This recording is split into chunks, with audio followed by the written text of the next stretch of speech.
Hey everyone, not every bun, but if you want hot dogs, then you can have every bun. Welcome back to Two Spot Monkeys Live, episode 34. The end of the month of February is upon us. I am Tom, joined by Jim as always. Jim, how are you this afternoon? I am good, and it is amazing to me that we're already in the end of February of 2021. Yeah, they say as you get older, time moves faster, and it does. That's a true thing. That's a very true thing. Somehow I feel, and maybe I've said this before, but you think about the last year of all of our lives dealing with COVID and everything, and somehow it's been the longest and fastest year that I think I've ever lived through, if that makes sense. No, I'm with you, and it's really weird. Like it's just weird. I look forward to returning to normalcy in the years to come, and I did say years, more than 1 year. Sadly, I think it's a plural situation. We're taking a lot of baby steps here in the U.S., which is unfortunate, but we are taking steps. So grateful for that, and again, thank goodness we got wrestling. I really look forward to like watching wrestling with fans back in the stands, like with some impact. Yeah. I forget what I saw in the last week. I saw something. I just saw something with like fans just really enjoying themselves, and it made me long for that again. Yeah, I'll be honest, and we're not going to talk. Well, I guess we will probably talk some WrestleMania stuff as we break down Elimination Chamber a little bit. But I'm really looking forward to watching WrestleMania, not because of the card they may or may not book, and lots can be said about that, and lots, let's be honest, will be said about that by us on this show between now and April. But just and again, I want them to do it safely. So that's always the paramount thing in this whole thing. But it will be cool to see that many fans spread out. But to hear that, and I think it's going to motivate the men and women who are wrestling, who have been working in front of video screens for the better part of the last year, or nobody. I think they're going to be jazzed to the hilt. And I think regardless as to the creative around WrestleMania, and again, we'll spend lots of time breaking that down over the next couple of months. I think the effort from the superstars will be top notch, and I think it's going to be pretty fun to watch, regardless, just because of that, because they've got to be thriving. You watch how many times wrestlers turn and look to the screens in the Thunderdome, and I'm like, I get it, because they're trained, like that's just what you do. But that's the give and take of pro wrestling. Is they doing it in an empty arena is not the way it was meant to be done, and God bless them. They've all and across the industry have figured out how to do that or do it in small ways. I watched a couple of shows in the summer from Warrior Wrestling over in Chicago, and they had some socially distanced. They were in a football stadium, like a high school football stadium, and they had fans all spread out. It looked very safe, but just having that reaction even spread out, just it added a lot. So.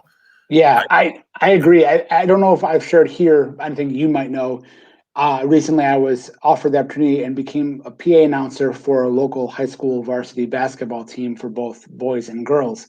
And while the capacity for those games is limited, if I just had to do the PA announcing for the live stream only and those players and coaches in attendance, I would be missing the spark I get from the energy from the few fans that are there do give me when I do the announcements. And I try to do very fair announcements, but I definitely am, I promote the home team. I have a little bit more gusto in my speech for the home team, but to hear like the players get excited and to hear the crowd rumble, I imagine that's exactly what the talents when they get to WrestleMania are going to eat up big time. Yeah, I think it's going to be, like I said, I'm really looking forward to watching the show, if nothing else for that reason, exclusively on Peacock, in case you didn't catch that. They only pounded it into your head on Monday night if you watched Raw. And since that time, I've verified that I have my Peacock account for free through Xfinity. So all set there, even though WWE got my money again for the network. It renewed on, I think, Saturday or Sunday last week. And I was like, but I knew I needed to because I was going to watch Elimination Chamber. And in the meantime, the Punky Brewster reboot is on docket. at our house. So There you go. There you go. Hey, and it's got the office of Parks and Rec, so how can you go wrong, really? Well, anyways, enough about all that. We're not here to talk about Punky Brewster, Peacock, or anything of that matter. 5 minutes on crowds and Punky Brewster. But we got a few things we want to hammer through today, and one of which, of course, is to update on our head-to-head after the Elimination Chamber. And Tom and I both went 3-1, maybe a small asterisk on that one, but doesn't matter because we both had the same pick, so there's no controversy around whether we count it or not. We can either count it or not. We chose to count it. 3-1, though. We both got Daniel Bryan right in the Elimination Chamber. We both got Roman Reigns right in the title match then with Daniel Bryan. Both got Drew McIntyre right in the Chamber, although that turned out a different way afterwards, which I'm sure we'll talk about in the next segment. And then we both did miss the U.S. title match. That was the one that we could take or leave because Keith Lee was unfortunately unable to appear. And John Morrison went in, which I think definitely opened a bigger door to the idea of what happened with Matt Riddle, Riddle pinning John Morrison and winning the U.S. title that way. So be interesting to see where Riddle goes, and maybe we'll talk about that here in the next segment. But head-to-head, we are then still tied. We are each 20-6. And Revolution will be the next chance, and there's already, I think, 7 matches as I was looking at the preview on our Fantasy Wrestling League, and I updated that yesterday, I think, while I was watching. 8 matches now. 8 matches now.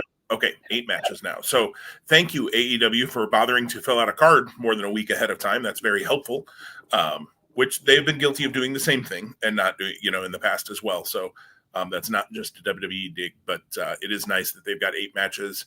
We don't know all the participants in two of the matches potentially yet, the tag battle royal and the ladder match. But we'll talk more about that. We're going to talk a little AEW at the end of the show here today, and obviously we'll talk about it in long form next week on our picks. But and we'll have to do a coin flip again for who gets to go first. We will. We're tied. We will. We'll do another high stakes coin flip. And we buried the lead. I buried the lead here and welcoming folks back. I know you're just listening most likely, but in the event you wanted to see me, you can jump on YouTube and find this episode. And beautiful old me is back in his glory. And you do have the light from the window again shining a little bit. Not as much as maybe it has some weeks, but so you got that little bit of an angelic glow around you, Tom. That is what I look to. That's what I aim for. I mean, I'm saying it's the window. You can say whatever is creating the angelic glow, but a glow. I have a glow about myself. I'm not pregnant though. I mean, you'd be rich, so there is. Karen would be very surprised, but we digress. Before we get too far off the rails, we're going to talk about our 3 big things from the Elimination Chamber. We didn't talk before, Tom, about whether you want to lead off or I do, and it doesn't really matter to me. Got a thought? Yeah, I'll start if that's okay, and I think I'll start with Lashley. I think that's an important thing to name. I like the direction that we're seeing things maybe go and develop. Again, there's going to be a lot to play out with his title shot coming up this coming Monday. We won't talk about yet who that person is because that may be part of our 3 big things here. I feel like you're probably going to show up. But yeah, I'm never a fan of guys losing titles without being in the decision. That happened here. Again, Riddle defeated John Morrison in the 3-way. John Morrison replaced Keith Lee. And side note, gosh, that Keith Lee story we talked about before of, the staggered. I mean, it's more than staggered at this point. It's limping along. His career is not limping along because he's going to have a long career. I'm confident. That being said, November to now, it's been shoddy at best.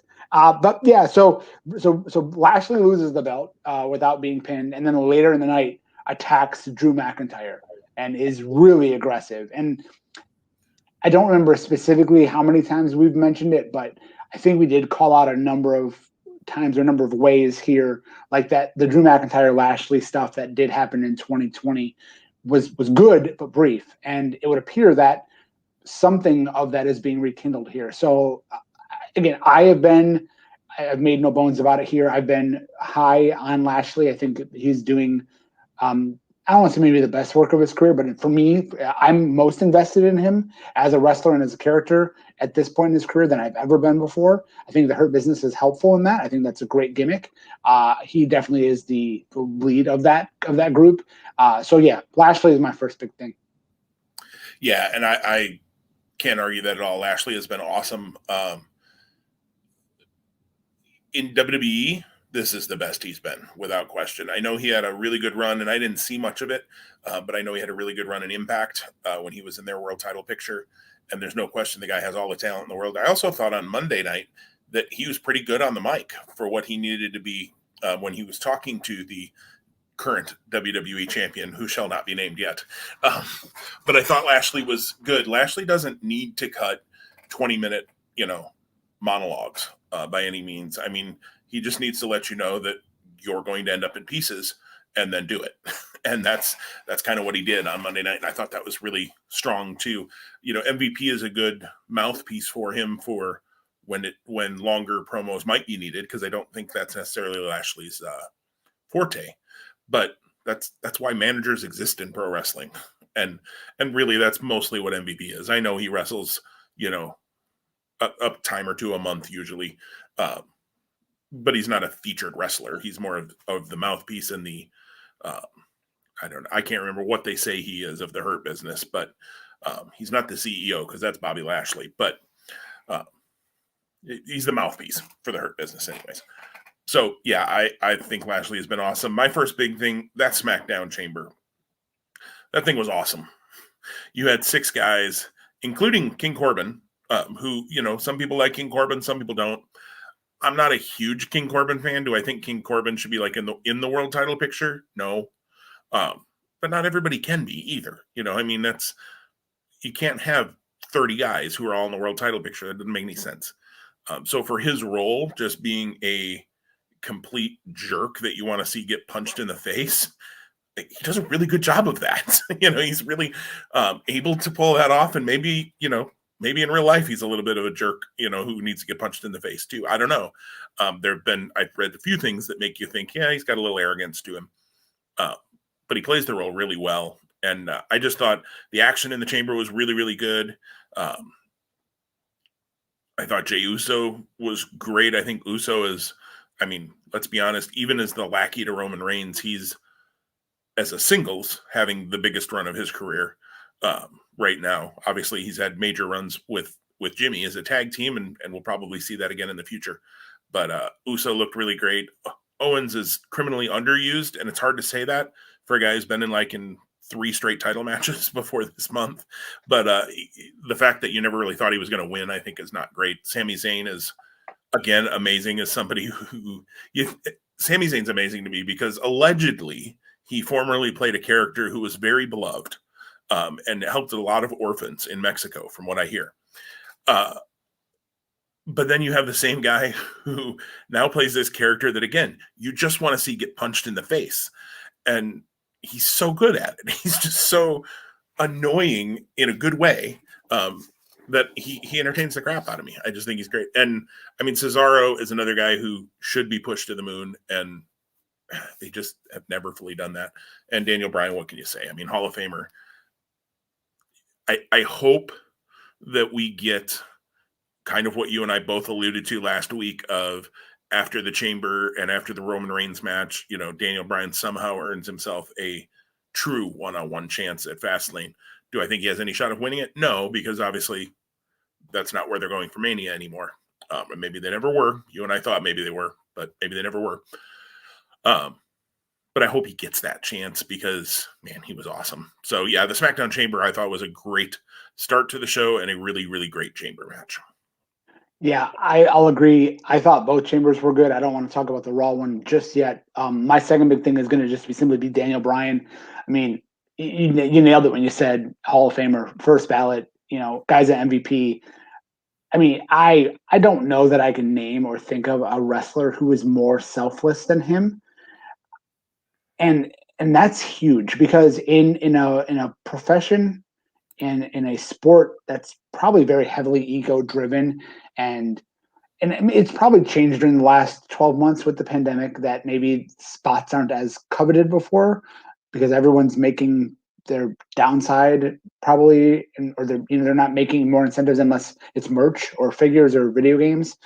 They're not drawing off of houses like they used to for house shows or live events for that matter. That'll be interesting to see how that plays out with Mania coming up. We talked about fans there, but the transition right to Roman coming in and then Brian getting that hope spot with the yes lock and Roman's facial was just great, and I thought it was just like darn near perfection for what you would have wanted there, and the door definitely is open. We're recording this before SmackDown that follows Elimination Chamber, so we don't know yet how the next steps will play out. We do know they've already been very adamant that it's Edge versus Roman Reigns because Edge came out after the match and speared Roman.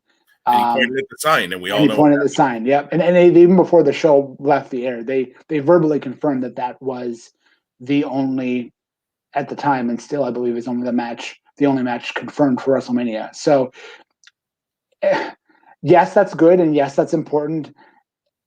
Does it undo a potential shot between Daniel Bryan and Roman Reigns at Fastlane because you've already given so much equity to Edge versus Roman, and it deserves it, but I don't know. But two, it's on Peacock, so they don't need to care about who's going to tune in because guess what? More eyes than anyone in the history of the sport or the event will be able to see it because of that partnership.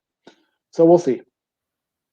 Yeah, no, I agree. I mean, what can you say about Daniel Bryan? The guy is, like we both said, Hall of Famer, somebody you and I have both followed for many years before his WWE run and through his WWE run. And, it seems that's probably where he'll stay. Definitely, as far as his in-ring goes, probably where it will finish up. Although, who knows?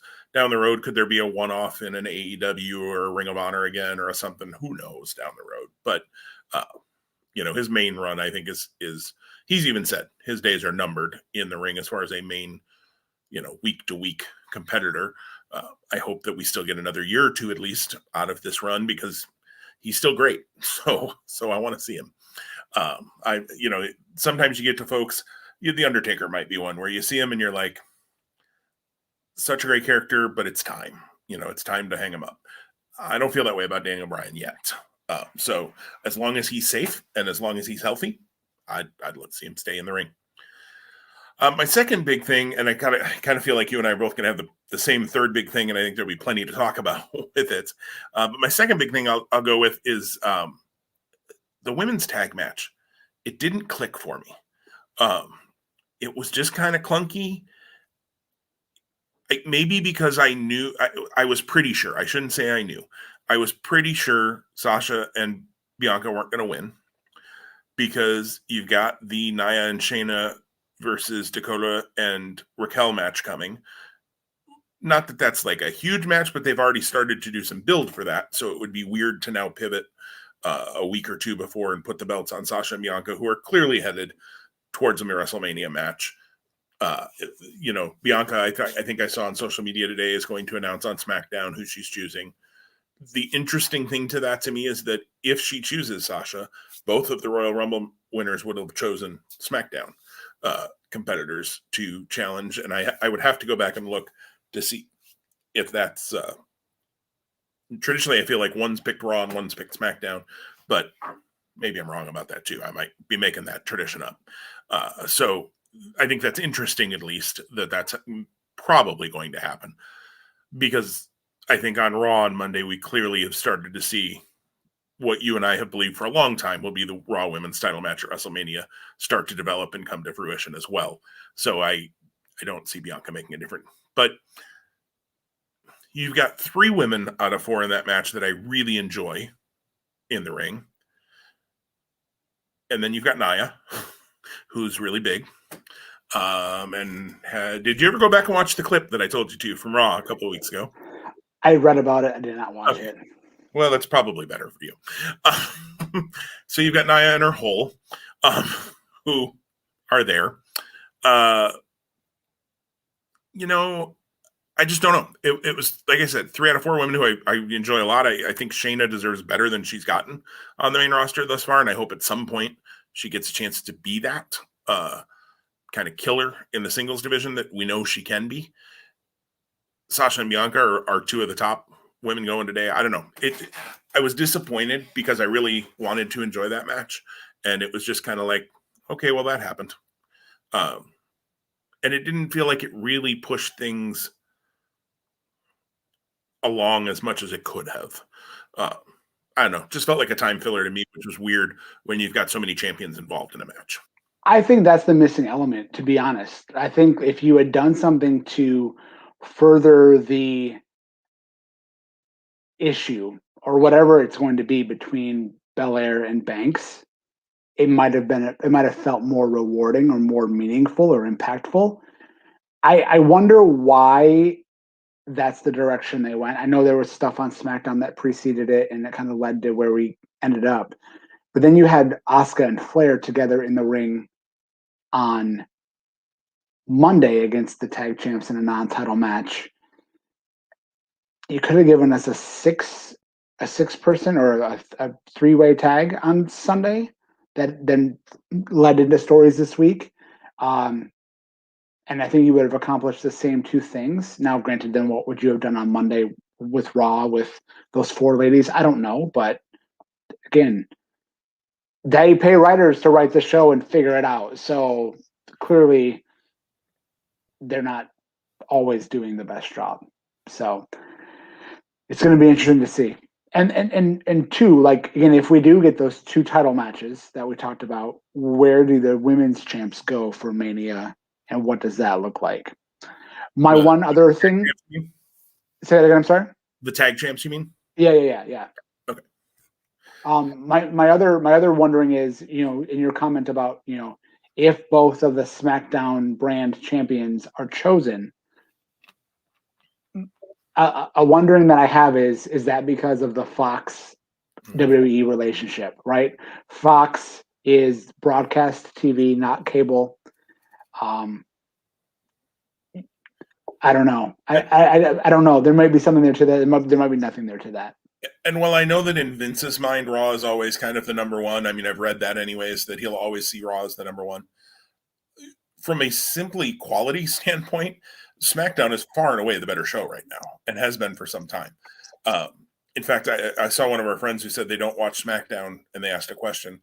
And I meant to comment back and say, do you watch Raw? Because if you're watching Raw and you're not watching SmackDown, you're doing it wrong. Like, if you only got time for one of those 2 shows, pick SmackDown. A, it's an hour less, so you get a whole another hour back in your life. And B, you're going to enjoy what you watch, I think, 100 times more. If you're watching everything like you and I try to do, that's one thing. But even you have skipped Raw a couple of weeks back, I know, and said you weren't going to bother trying to go back because you were trying to catch up on other things that you were more interested in. And I've done the same from time to time as well. And last week I told you I didn't even end up watching SmackDown just because I wanted to see Elimination Chamber. So I read the results. I figured nothing massive was going to happen to change anything. So, I did miss SmackDown last week, but not because I thought, I'd rather watch Raw. Don't do that to yourself, people. If you have the choice, if you can only watch one, pick SmackDown. Oh my goodness. So, more compelling stories there too. Although that then forces the writers to write stories for Raw. Not that you don't have to write them with the Rumble winners, but obviously there's some implied things with that already. So yeah, it'll be interesting to see. For sure. Well, I feel like it's the elephant in the room. So my third big thing is it that awesome elephant? We had the Money in the Bank cash in on Sunday night, and The Miz is the new WWE champion. And I actually saw something earlier in this week, a graphic that WWE put out, I should say. He is the only 2-time Grand Slam champion. No one else can be named as such other than The Miz, which is really, really crazy. He's a 2-time U.S. champion, 2-time IC, 2-time world, 2-time tag. Yep. Jericho must not have won the U.S. title because he was the only other one I could think of that could have been So, and I don't think Jericho did win the U.S. title in WWE anyways. He might have held it in WCW. I don't remember. Yeah, and I would have, if there was another guy that without giving it much thought that I think could easily do that or could have, because probably not anymore. John Cena. John Cena seems like he would have been a guy that could have fit that bill. But now that I even say, I don't has he think ever had Continental champion. And yeah, that's what I was gonna say. That would be maybe the title that eluded him. So, those silly brand restrictions. Anyway, it's funny that we actually kind of forgot about the Money in the Bank briefcase, and maybe that's not an accurate statement, but I feel like that might have been the case because we didn't talk about it at all in our last couple of preview shows. We haven't been discussing the possibility of a potential cash in. I know back in the day when we did head-to-heads, when this was not our podcast but it was a blog, we would often, when the case was live, for lack of a better term, we'd add that into our picks. And again, I think that says a lot about the Miz having had the briefcase, having won it from Otis, maybe some apathy about who had the briefcase, the Miz. I mean, it was fine how it played out. It came as the result of Bobby Lashley attacking a spent Drew McIntyre. So now where are the issues? Are the issues with Lashley going for the title with The Miz? It appears to be that there was some sort of agreement. I don't know that they totally fleshed that out on Monday. They said there was an agreement that I guess because Lashley did what he did, he automatically got a shot at The Miz. Miz tried to wiggle his way out of that. We got the wonderful return, wonderful being completely underwhelming, of Braun Strowman. He can go. I don't need to see him ever again.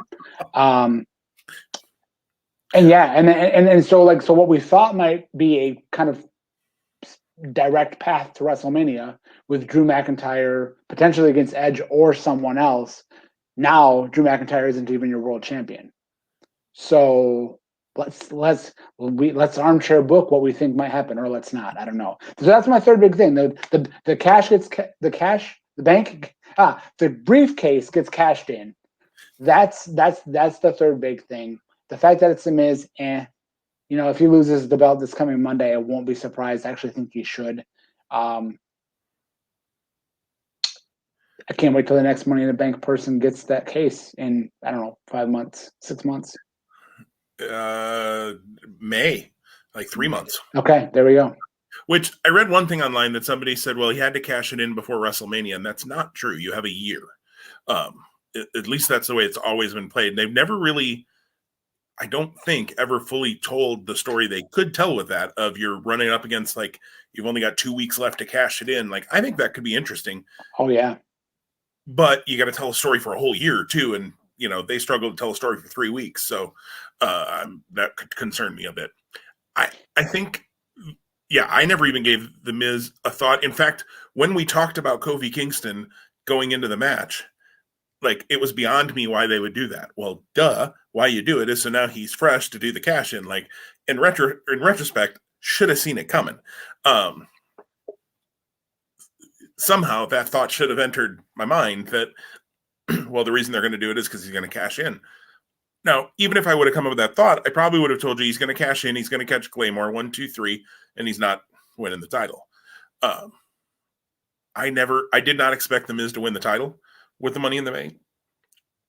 If somebody would have told me, no, he's going to win it, I would have said, oh, okay, it'll be on the Raw after WrestleMania. He's not winning it before WrestleMania. Here we are. The Miz is the world champ 6 weeks out from WrestleMania or whatever it is. That's a throw a number out there, but we're at the end of February. I think we're less than 40 days. I think we are. Yeah, I'd say WrestleMania's second week in April. So The Miz is the world champ. Maybe we're going to get The Miz and Bad Bunny for the world title at WrestleMania. If anybody, there goes that dream match of Damian Priest and Bad Bunny versus Miz and Morrison. Right. It's off the table. If anybody from WWE ever listens to this, I'm kidding. Don't do it, please. There was a fan on a podcast said he wanted to see The Miz and Bad Bunny. No, I don't. So I thought they were going to Drew and Sheamus.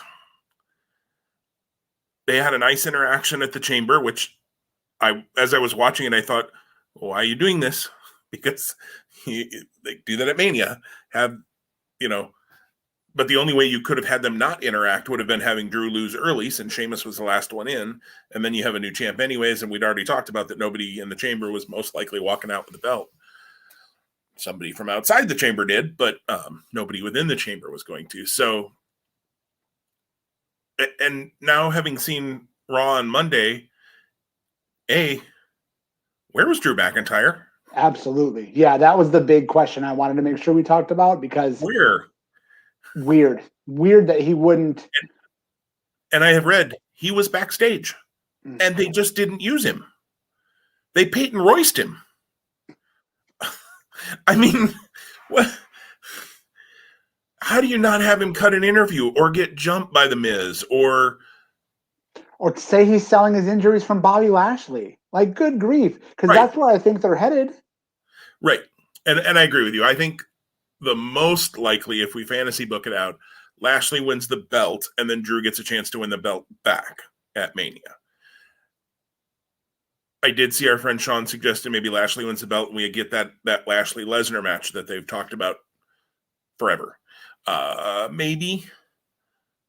I wouldn't mind seeing that at some point, and I guess it would be a totally different match than I expected to get at WrestleMania.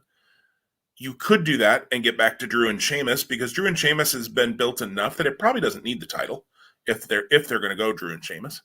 But Sheamus, to go back, as I was mentioning, no Drew, and Sheamus now kicks Jeff Hardy, and we're back to that feud because Jeff didn't hit him, but maybe he did hit him, or no, he didn't hit Elias, but Sheamus hit Elias. We never figured that out, and it was Rikishi who did it for The Rock. I don't even know what the whole car thing anymore.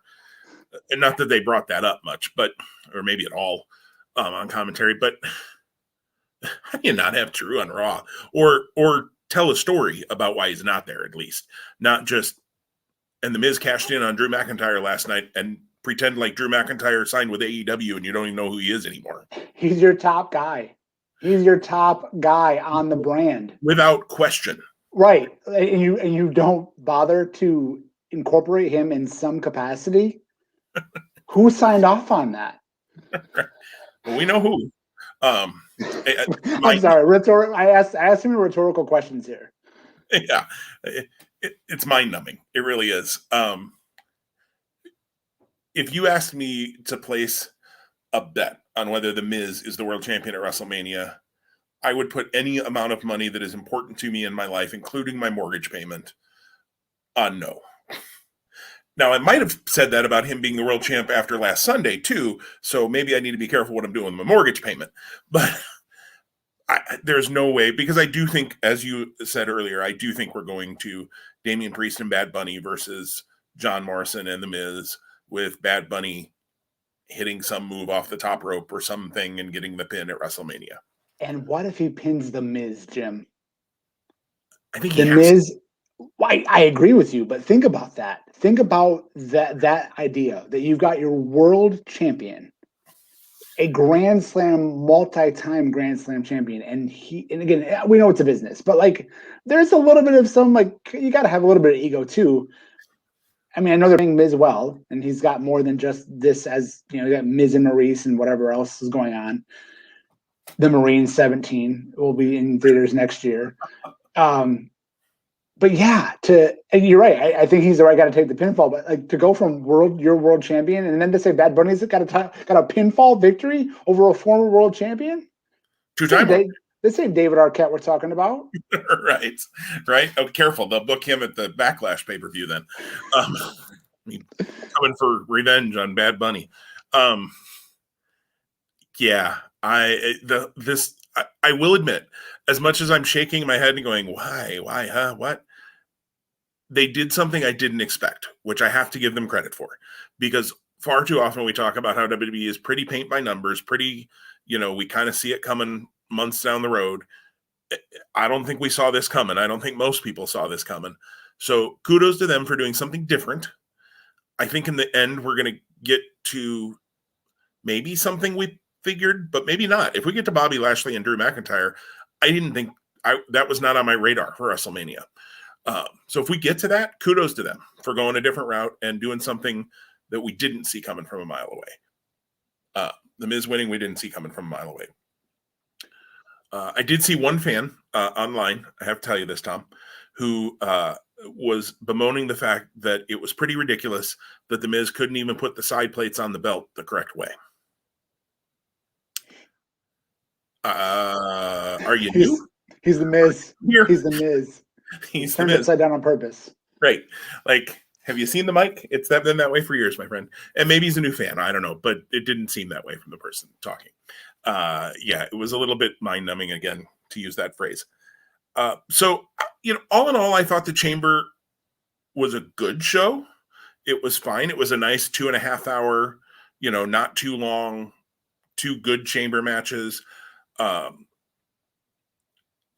Almost got to do one of his strongman feats, which I thought was a little goofy, rip the back off the pod, and then AJ runs around to get in the ring and, can't pin anybody, even though they just took RKOs. Speaking of which, let's go to a fourth big thing from the Chamber. Where was the Fiend? So I didn't watch Raw, so I didn't even realize the Bliss showing up on the Trons caused Randy Orton's count out till I watched Raw this past week. But yeah, why are you doing that on Raw and then not having any follow-up or any just give me something to extend the story? Right. Nothing. But then on Monday, Randy Orton gets possessed by Alexa Shango. Papa Shango, absolutely. I loved me some Papa Shango back in the day, so I guess That was got himself a tag team partner for WrestleMania. That was one of my least favorite wrestling moments of my youth when Warrior vomited. Like, I was like really shaken to my core. Like, I was probably 11 or 12. And yeah, like that was like when like wrestling crossed the line for me. I was like, whoa, I can't handle this. Now, granted, 4 years later, I'm watching ECW and Flaming Tables. So, how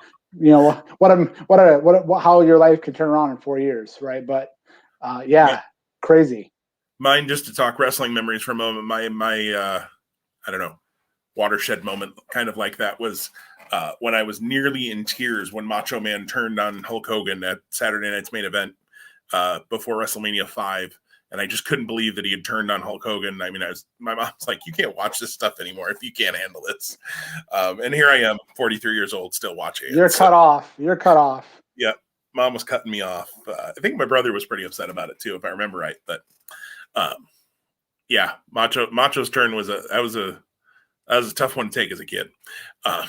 So all in all, I enjoyed the show. So I think that the big question, and it's going to remain, and I think we'll ask it week by week until something resolves itself, is what's going on with the Fiend? You have to imagine that we're getting Randy Orton and the Fiend at WrestleMania, but what is going to be the follow-up next week when he was vomiting or spitting up the black goo, right? So just again, it's like a car crash. You can't help but watch, but you should turn away.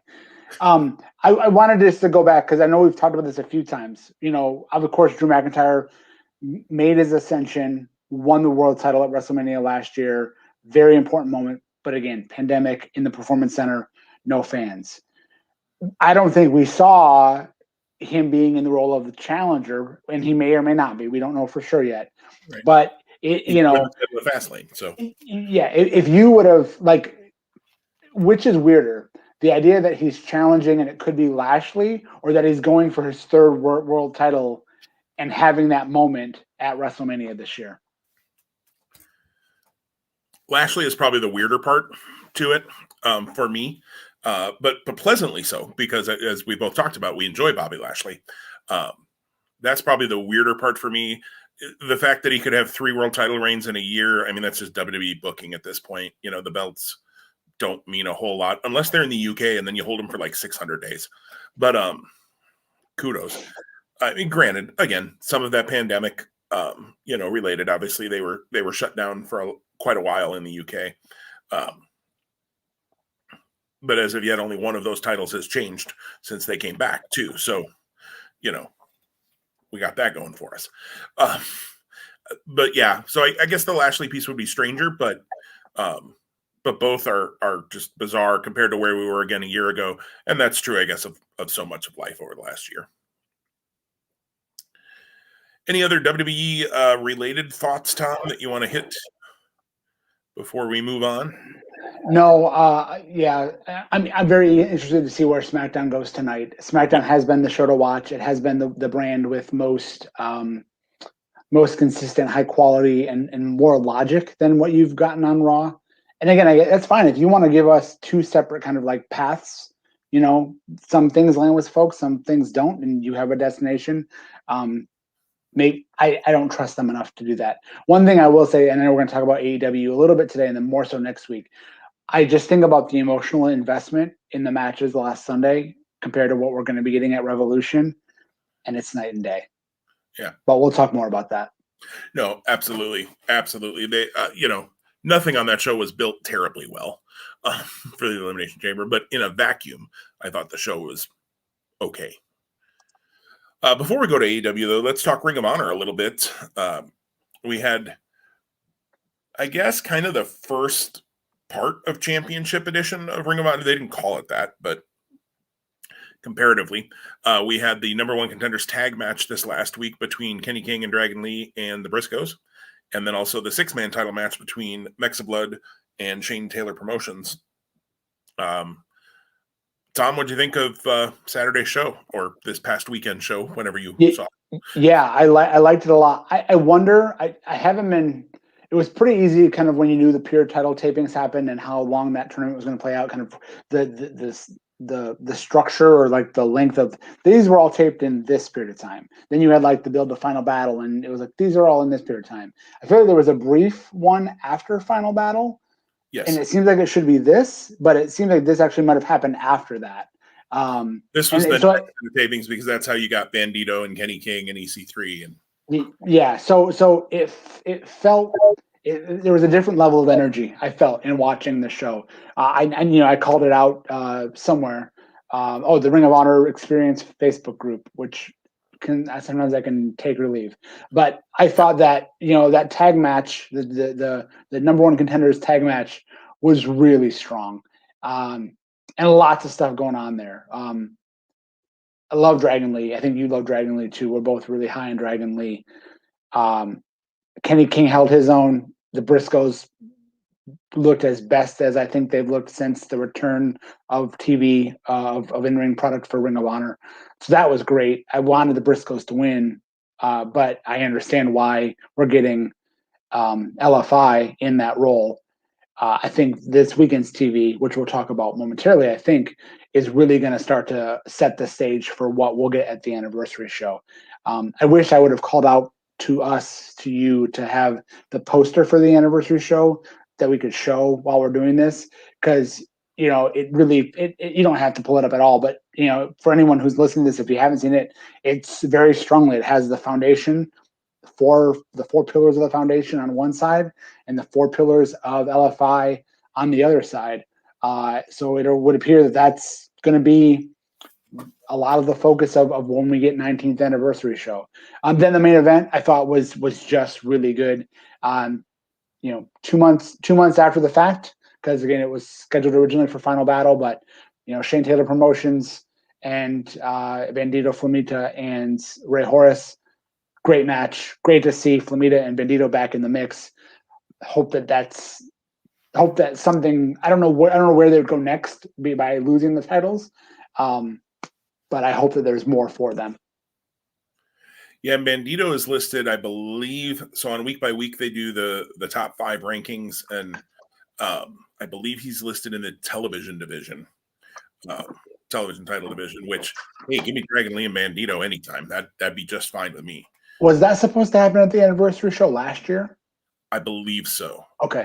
I that was my hunch. And I can't remember having not, I've seen week by week this week, but you've got to, so with the top 5 rankings, you have to be in the top 3 to get a title shot. And I can't remember if Bandito is 3 or 4. I think he's 3 or 4 in the TV rankings. So whether they're headed to that or not, which wouldn't play in, obviously, to the Foundation LFI situation. They have said all titles will be defended at the 19th anniversary show. So I don't think we're headed towards like an 8-man tag or anything, unless that's match number 2 or 3 for some of the guys in Gresham's case right now. Well, unless there is 2 title changes between now and the 19th anniversary show, somebody's wrestling twice on that show. Either Gresham as the pure champ and half of the tag champs, or Dragon Lee as the TV champ and half of the tag champs, although he does have a huge television title match airing on YouTube next week against the Mecca, Brian Johnson. I enjoy Brian Johnson, but he's not winning the TV title from Dragon Lee. Come on. And if he is, he's not winning it on YouTube. So it might be too convoluted, but if they were to do like have an 8-man tag to open the show with the idea that the winning team gets to choose the steps or the conditions for the title matches later on in the show, that could be fun. But then you're having a lot of guys work multiple times, which they have the ability, I think, without a doubt. I think they have the stamina, but is that going to draw fans in? Maybe, maybe not. Right. No, I agree. And you know, it'll be interesting. I really enjoyed the show on Saturday or Sunday. I saw it. It aired Saturday. Saw it on Sunday. I'm really looking forward to this week's show. I don't think this is Shane Taylor's time yet, especially since Roosh has re-signed with Ring of Honor. I think especially with the LFI and Foundation situation, I think you got to keep the world title in that situation because that's kind of control of Ring of Honor. If you have the world championship, right? I mean, that should be the top thing. And as much as I love Shane Taylor, and I think he absolutely has a very legitimate chance at being the Ring of Honor world champion down the road, I don't see it happening this weekend because of that. Probably shenanigans or something to keep him strong. Maybe Bestial Del Ring comes in and hits another chair shot like he did against Brody King. I feel like this is tailor-made for Brody King to get involved in some way, because that issue doesn't seem to be settled. Going back to the 8-man tag that they had 3 weeks ago now, where it ended in chaos, but we'll see. Right. Although the interesting thing is they have a 4-way that's going to be on TV next week or the week after that they announce on week by week, and the winner of that 4-way is who gets the world title shot at 19th anniversary. And I'm trying to remember all 4 of the guys. Matt Taven is in it. Jay Lethal is in it. Is Jay Briscoe maybe in it? Brody King, I don't believe, was in it, which I thought was weird. Because I, like you, thought maybe that's... Now, they could always do something and be like, well, that guy gets a shot, but Brody King, because he whatever, also gets a shot. Now it's a triple threat. I don't know. I'd have to look up, though, who it was. But so they do have a 4-way, and I'm 99% sure Brody King wasn't in it, and I'm pretty sure Flip Gordon wasn't either, who also has a world title shot owed to him. They can forget about it. That would be fine with me because everybody here knows how much I hate Flip Gordon. But they won't. Flip Gordon, though, apparently, speaking of last week's show, was paid off, so they're going to go with that mercenary kind of angle that they have toyed with him in the past. But EC3 paid him off to prove that honor isn't a real thing. Flip Gordon's a heel, so I don't know why you were expecting to act honorably, EC3.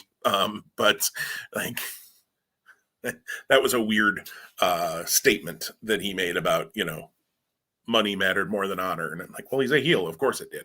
But it seems like we're not known with EC3 and Jay Briscoe either. Where does Mark Briscoe fit into that? Because Mark was mad at Jay for getting too involved in that stuff before. Are we going to see another Briscoe split at some point here? Yeah, there's a lot going on, which it's definitely the stories have shifted. I mean, it was so pure wrestling tournament focused for so long, and then a pretty quick build to Final Battle. But I think now that they've circled the corner, turned the corner, if you will, there's a lot of the talents and the characters behind them and their motivations have developed before our eyes. So it's given us more to sink our teeth into. One thing I just want to throw out, and I know we don't have a crystal ball, and who knows what the world will look like in 6 months, let alone a year. I would love, because numbers, anniversaries, history are important things that you can weave into the story of pro wrestling. I would love to see Ring of Honor not do any 3-way matches at all the rest of this year. And I would love to see somehow, some way they have 3 guys that are super built or built really well. I said super built, but you get what I mean. And have, as an ode to the first show ever, a year from now for the 20th anniversary, have a 3-way dance of sorts. And I'm not even sure who I'd put there now today. I think that's too much of a shot in the dark. But I'd love to see that as a callback to the origins of Ring of Honor. And that original one was Low Key, Christopher Daniels, and American Dragon. American Dragon. Right. Yeah. I was floating between him and AJ Styles, and anyways, I don't know why I wasn't coming up with that. So obviously not likely that we're going to get those three guys in a three-way for the 20th anniversary. Although Loki, maybe. I mean, he's still out there. He's working for MLW. Who knows? That he could potentially be in. Daniels, obviously, with AEW and Bryan with WWE aren't likely to be going anywhere in the next year. So, because that'd be really cool to see that match 20 years later. But that would be cool. Alas, I don't think we're ever getting that one again, probably. So we'll just have to watch the DVD, or I think it's on Honor Club, but neither of us subscribe, so we don't know. I think it is there, though. That being said, too, somebody brought up, there are some independent shows happening in Tampa area, or the Collective, and WrestleCon's not having any live shows. So I guess the Collective is the main, the GCW Collective is the main kind of bank of shows that are happening down there around WrestleMania. And somebody brought up, would Ring of Honor do a show? They're not going to do a live show in Tampa. I think that's pretty well been stated. But again, how hard would it be when you're doing your TV tapings to tape a Super Card of Honor and make it an Honor Club special on WrestleMania weekend, people? You and I are preaching to the choir, and I mean, it's just, I saw somebody said they really hope they do it, and so I typed out exactly what you and I have said 100 times before about missing the boat, and it's on that experience group that they say they're listening to. And I realize they're not going to listen to everybody, and they don't have to listen to us, but well, they're clearly listening if they put a poll up, and whether those polls are worked or not, I don't know. We're getting Brian Johnson getting a title shot based on one of those polls, so. He won the poll. Who knows what that means? But Johnson's a fun character. I'm okay with Brian Johnson. But yeah, Ring of Honor, I think is clicking right now. I'm looking forward to the 19th anniversary show at the end of March. I think at this point, be able to watch that one live, probably as it happens. So we'll see. Yeah, they're clicking right now. I think it'll be fun to see. I'd love for them to get fans back, but they, to their credit, have been insanely cautious about the way they've handled things throughout this pandemic. They kind of remind me a little bit of where I work, in that we've said numerous times at my work, because we work with folks who do have some underlying conditions often, that if we're going to err on the side of too cautious. And I feel like Ring of Honor has kind of, on the wrestling side, been that organization. Now, granted, you can make an argument about PWG, AIW, and some others who haven't run at all since then. And so they're being even more cautious. But for those who have come back and run, Ring of Honor obviously is being probably the most cautious, because they have no fans at all. And they paid their contracted talent through this entire time, which kudos to them. There's lots of things Ring of Honor can be taken to task for, and rightfully so, but kudos to them. But I'd be intrigued to see, as they've built this foundation LFI thing, like, how are the fans reacting? Like, when we can get some fans back to a Ring of Honor show, are they cheering LFI, who are supposed to be the bad guys, quote unquote, in this? Or are they cheering the foundation, who are supposed to be the good guys?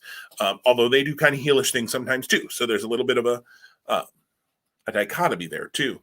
So I don't know. It would be interesting to see fan reactions to this, but we can only do what we can do right now. We're in a pandemic. So, and I'm not going to argue with any company that wants to take extra precaution at this time. I think that's fine. And hey, they're giving me good wrestling that I'm enjoying. So I appreciate that from them, because it's not something they have to do when they're not getting any sort of income from it.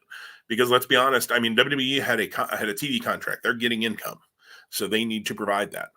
Sinclair owns Ring of Honor and distributes their own TV. They're doing nothing but losing money by doing this right now, and they're choosing to do it. So I appreciate that anyways, regardless of other things. And I don't want to get into those about Sinclair. That's not what I'm talking about. Yeah. Well, let's talk a little AEW. I feel like you and I, Tom, have not talked AEW for like 6 months. I know it hasn't been that long, but it just feels like it's been forever since we've talked to AEW. Um, and we're going to go match by match next week with our head-to-head on Revolution. But I'm just curious, how you feeling about the build to Revolution? We've got Sting coming back in his first match in years in a street fight, which I think is a clever way to do it so that you can have some gaga to hide, a 62-year-old guy in the ring who has to be careful with his neck, although he's been medically cleared, according to what I've read. We've got an exploding barbed wire death match. When did I ever think I would say that about a pay-per-view from a major American company? Yeah, this isn't 94 and this is not FMW. What's going on?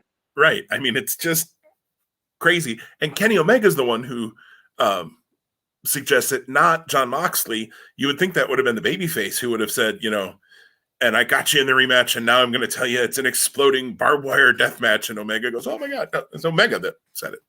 So that's interesting. But lots of things going on in the build here, Tom. How you feeling about AEW in general as we get towards Yeah. So thankfully it hasn't been 6 months, but it feels like 6 months. And March or February is the shortest month, but it also has not felt like the shortest month. Again, like your comment at the beginning when we recorded, this whole month in the this year in the pandemic, time is just at a different pace. But I'm feeling good about the build. I like the build, and as I alluded to in my kind of comments, doing a crosswalk between this and Elimination Chamber, I'm more emotionally invested in a lot of these matches and a lot of the wrestlers and the characters than I was for Elimination Chamber. It doesn't mean I won't be for WrestleMania. And it's certainly not a universal belief for everyone in the WWE, but just looking at the card, the title shot matches, those are fine. Those, I mean, I know that they want to get guys, exposure and have that out there. Interestingly enough, the Paige and Matt Hardy stuff, I'm mildly intrigued. I don't really care, but I do kind of care. It's kind of weird. The big three are the main event, of course, the title match, the street fight, which I think is probably going to be cinematic, and it makes sense that if it is cinematic, that is when they set the ring up for the barbed wire exploding death murder yourself match. And then, as much as I wasn't originally like super high on Jericho and MJF challenging the Bucks, what they did this past week with Papa Buck, man, that has me caring a whole lot more.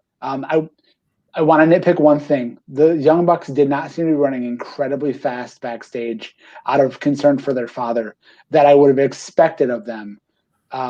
Let me just hope that that's not what happened in reality. Yeah, no, I agree with you. I had that same thought of like, move.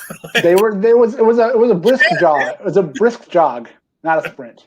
So we're gonna get there. It's gonna be okay, man. What about you? What more could they do? So what about you? What are you thinking about this card? How is the stuff on AEW TV landed with you? I've enjoyed most of it. I'm with you on the Matt Hardy, Adam Page thing. I'm glad you called that out.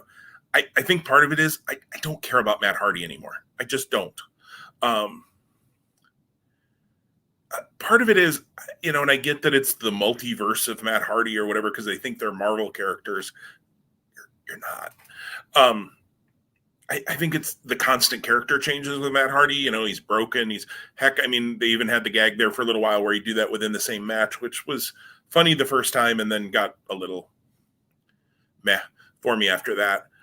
But, he was broken and then he got hurt and now he's Big Money Matt again, which that I didn't see as much of Big Money Matt because I've never, not never, for years, I have not been a regular watcher of Impact. I've always read the results. I know what's going on.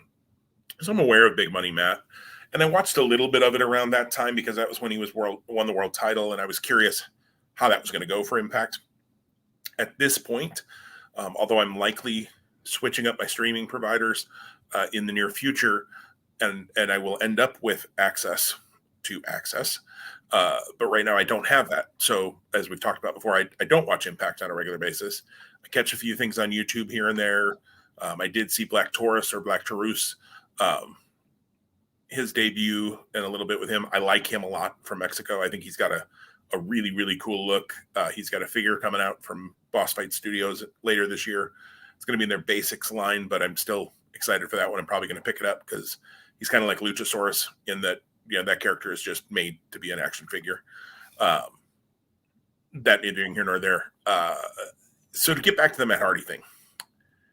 So I didn't see a lot of him in Impact. That's where I went off on that tangent about Black Taurus. But yeah, I don't care much about this, and it's been obvious. Like, it's not like, oh, I thought they were best friends and now one of them turned into a jerk. Like, the whole way along, you've seen that Matt Hardy is a con man. You saw that Adam Page, got the best of him. I mean, I don't know. There's just been no like, oh moment. I guess the biggest oh moment was I didn't necessarily see Isaiah Cassidy being under the hood as the Jaguars mascot that day, which I thought was clever. I didn't expect the mascot to attack him. When he said you're finished, I thought, well, that was a weird way to end it. And then all of a sudden the Jaguar, pops Page in the head. Now, when he gently used the Jaguar's head to gently drop it on Page about 3 times, because that looked terrible, to be perfectly honest. And I get Isaiah Cassidy was probably trying to be careful because you don't want to ruin the actual Jacksonville Jaguars mascot's head. And then, the Cons have to buy a new one and aren't real happy with Isaiah Cassidy. But so I get why he was careful, but then don't do it. Then punch him. Don't do that. So yeah, that match I could really care less about. I don't care who wins it. I don't even know who I'll pick next week. And I don't care. Well, so I guess the question, and I don't want to get too preview-ish, but why should we as fans care about them fighting for each other's first quarter earnings? Like give us, like, right now it's an unknown number. And maybe you might perceive that Matt's is more because he's got the private party contract, but we don't know. Adam Page had an action figure, right? So, why should we care? And again, I think Adam Page is one of the best guys in AEW. Like, it's a weird spot to find him in because he went through the world title eliminator. He lost to Omega. Omega clearly went on to that, and we have what that is and all of how it's unfolded and will continue to unfold. You had Adam Page and the Dark Order, which seemed to wrap up, but now they're out in his corner. Do you think Page is going to be the new Exalted One? I mean, I could see it happening. I don't know that I would ever go that route personally. I think that I wouldn't call him that. I certainly wouldn't call him that. Sure. So yeah. So forgive me for because I went right there. I went like saying like attaching the Brody Lee connection to that. Yeah. I mean, and not that I want AEW to have more titles, but like I feel like they should introduce a 6-man title to honor Brody Lee, but doing it now would be too much of a good thing. Like they, give that to us between Revolution, the dust settling on Revolution, and Double or Nothing in May, or don't at all. I'm not married to that idea, but that could be how Adam Page and the Dark Order come together. And as much as I hoped that we'd get Adam Page, Kenny Omega by Double or Nothing. Again, much like we didn't think Bobby Lashley was challenging for the world title on March 1, you may have me coming back here being very surprised if we get to Adam Page being in a spot to challenge Omega before All Out. Yeah, I agree. If you ask me right now what's a Double or Nothing main event, I especially with the Impact and some New Japan crossover. Obviously we had Kenta for 2 shows. We have the Good Brothers who are Impact, but let's be honest, they're going to show up in New Japan at some point here. And that was reported back when they signed with Impact. That part of why they signed with Impact was they had the agreement in there that they could work some New Japan dates. So that's going to happen at some point. And depending on what the world is like as far as getting people back and forth from Japan, I mean, you could do something really cool at Double or Nothing too. There's no doubt Kenny Omega wants a Kenny Omega Kota Ibushi match at some point. AEW World Champion versus IWGP World Champion. Whether that is ever able to happen before, by the time the pandemic would allow for that kind of travel back and forth, and whether the companies could come to some sort of an agreement on who do you have go over in that match, because neither company is going to want their guy to lose. I think that's clearly something Omega wants, but, and don't get me wrong, they'd have the money. I would watch that in a heartbeat. So as much as I'm saying, no, if you sign it, cool, but I'm not sure it's ever going to happen.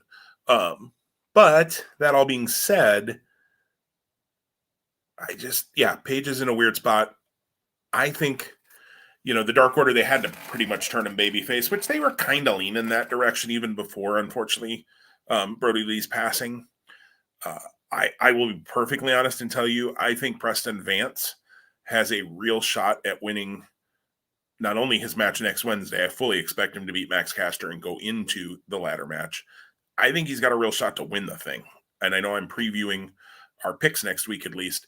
We'll see how that all shakes out. It sounded like Tony Khan has said that there probably will be a surprise. The sixth person will be a surprise. That can Chris Hero, please. You and I both, from your words to God's ear or Tony's ear, absolutely. And Hero, total aside here, he's got a new podcast with Conrad Thompson on their ad-free show site. And I don't subscribe to ad-free shows because it's like $30 a month to get their bonus shows and other people like that. And that's just not something I'm going to invest in at this point.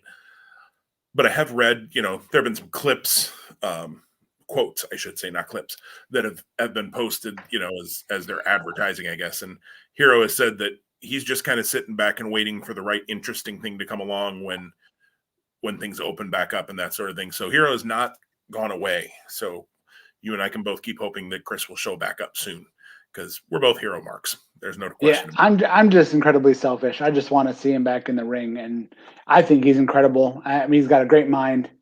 His resume in the ring is top notch. So it's a total selfish thing. Whatever company would bring him in, whether he signs exclusively with somebody or freelances, which I can see him doing more freelance, they'll be smart to bring him in for lots of reasons. For AEW or Ring of Honor or somebody like that, for him to be in the locker room and a presence for the young guys, I think, is amazing. And then you add in the matches he could have. Yeah, that sounds good to me. So let's hope for Hero. But I think Preston Vance has a real chance to win that, because I think they're going to get behind him. He clearly has talent. He appears to be the person, and not that you should push somebody for this reason, but he appears to be the person who has connected most with -1, Brody Jr., and his family. So I think that's cool that he's, kind of taken -1 under his wing. It seems like outside of the ring as well, to be a big brother kind of figure for him, which I think is pretty cool as well. So, and I don't know, anytime people act like that outside of the ring, I become a fan of theirs inside of the ring. I want good people to have good things happen to them, and Preston Vance seems to be that kind of a person, at least at this. I think he's from Michigan too, if I'm not mistaken. Could be. I'm not sure. He was. There was a post on either his Twitter or some Instagram thing that he was part of, where there's a guy named Karam, Karam, and he was in Evolve for a split second, AAW, and they were working out together. And I know Karam he's a Michigan-based guy. I've seen him on Indies here. So I don't know. I'm just making that potential connection. Sure. Well, I mean, we can't all be perfect, so there's got to be something wrong. But I had to take the shot while it was there. But we'll talk more in depth about Revolution. Revolution is a show I'm looking forward to. I have to be honest, I don't know right now whether I'll end up ordering that show or not. Just, between a financial thing and things like that, $50 is steep for a pay-per-view. You and I have talked about that before. Well, yeah, and for me, it would be 60 plus taxes because I'd order it through our cable provider. The one benefit is I do have potentially, if my brother decides to jump on board, a shared cost. I ordered full gear in the fall, and I paid for the whole thing. no problem. But I did say, hey, if you're interested in this, I'd love to share the cost. And he was the one that we actually reached out to me. He goes, I got to see that Omega Moxley match. So. Right. Now at $30, hey, I'm probably in. So if there was a way here's the thing, you fly over to Michigan, and right. then it's 20 per person, or even less. Right. Then I only have to pay $20 to watch the pay-per-view. It's total savings. Never mind the $300 flight. Well, hey, let's be honest, flights are like $20 right now because nobody's flying. So I flew to Michigan, and I watched the pay-per-view for less than I could have ordered it from my own home. Right. Cost me $40 to do all that. It would have been $50 for me to order it from BR Live. And I got to hang out with a friend. So, that'd be awesome. Oh, but anyways, more on that show to come next week. Yeah, lots of AEW talk next week. Again, 8 matches now. I sense we're getting a 9th match based on a match that's announced for Dynamite next week.